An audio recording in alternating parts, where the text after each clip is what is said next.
Hello, everybody. My name's Spencer, And I'm Jake. and our goal is to end poverty.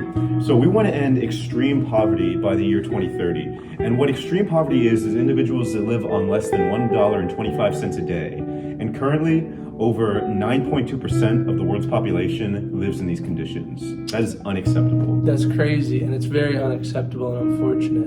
Now, how do we get to this point?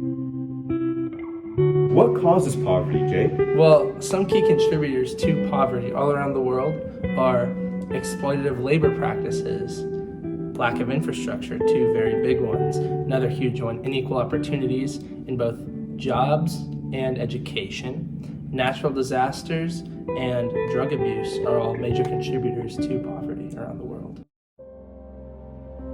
So often when we talk about big issues like poverty, it's really hard to think that we as individuals can have any kind of an impact on global poverty. But in reality, there are things that we can do as individuals and as consumers that help to alleviate poverty all around the world. And one of the things that you can do at home and when you're shopping is to choose to give your money to companies and to organizations that don't use exploitative labor practices. So some companies that do use exploitative labor practices might be Nike, Nestle, and a lot of raw mineral and raw resource extraction companies. They tend to use slave labor, unfair labor, child labor, long hours. And what we can do as consumers is buy local and give these companies less of our support for them to keep continuing these practices. So, in order to bring attention and spread awareness to this issue, we and you need to make our voices heard. Yeah. And how do we do that? By the same process that we do anything in a democratic society, we talk to our representatives.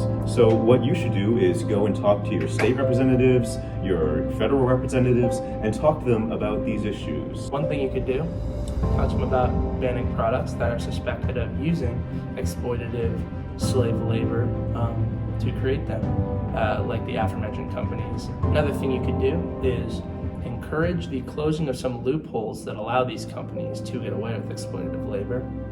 And finally, you could encourage aid to foreign nations to aid them in infrastructure development, both educationally and in terms of giving them more access to clean water and housing.